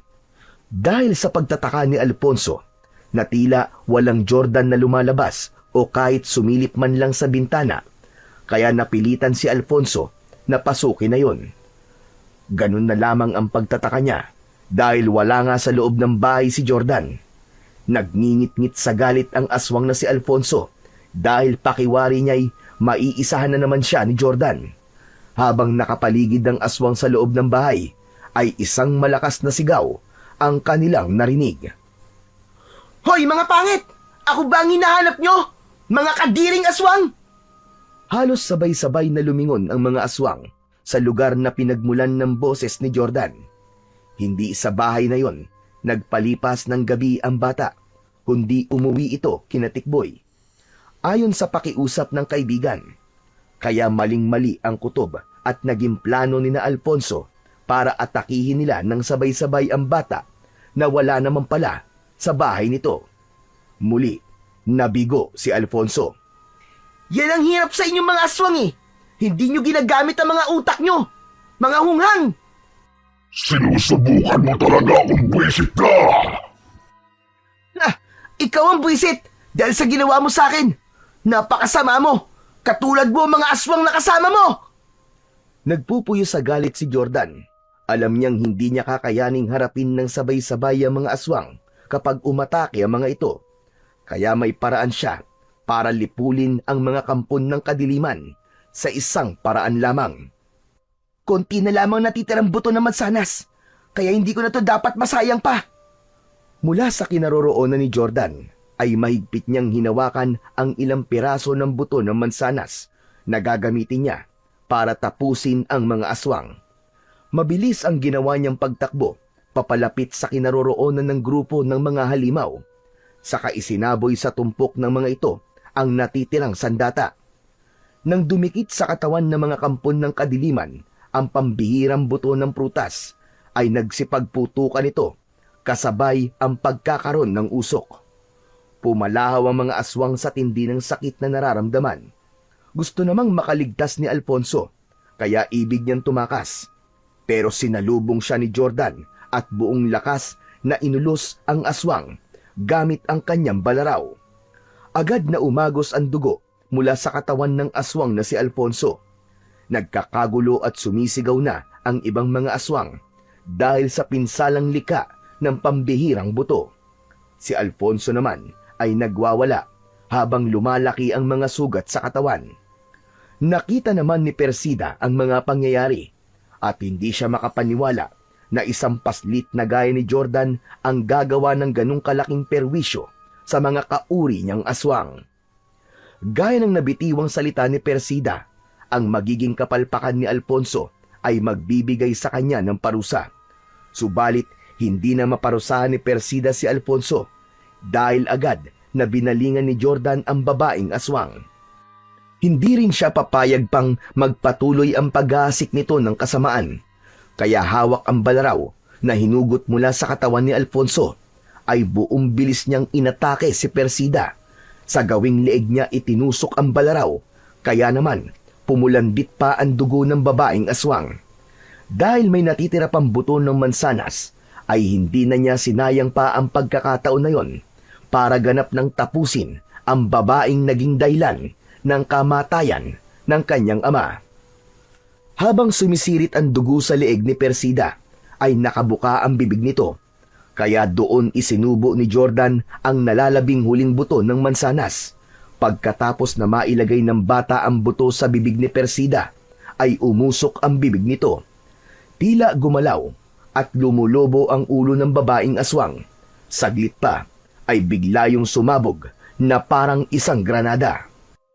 Sumabog at nagkalat ang bahagi ng ulot katawan ng aswang. Tuluyan nang natapos ang kasamaan ni na Persida at Alfonso. Nabigyan na rin ng mustisya ang naging masaklap na kapalaran ng kanyang ama. Nabawi na rin ni Jordan ng tuluyan ang bahay na galing pa sa kanyang mga magulang. Pagkatapos ng mga pangyayaring yon, ay nagbalik na sa gubat si Jordan para magpasalamat kina Lola Monina at Enteng. Hinikayat pa ni Jordan na bumaba na lang ng kapatagan ng dalawa at doon sa kanilang bahay tumira. Kaya lang, hindi pumayag si Lola Monina. Dahil nga sa lugar na yon, natagpuan niya ang katiwasayan at kapayapaan sa kanilang buhay. Subalit may pangako ang matandang babae kay Jordan na anumang oras kapag may taong aapi at gagawa sa kanya ng masama, maaari siyang bumalik at hindi siya magdadamot ng tulong. Sa pamamagitan ni Jordan ay muling naibalik ang kapayapaan sa Barrio Domingo. Hindi man madali ang kanyang naging karanasan at pinagdaanan, siya naman ang naging mapalad dahil naging daan siya para sa kaligtasan at katahimikan ng taga-Barrio Domingo. May pagkakataon na ang hindi magandang nangyayari sa buhay natin ay siya palang paraan upang makita natin ang ating halaga at pakinabang. Ang maging instrumento para sa katiwasayan ng buhay at pamumuhay ng ating kapwa-tao.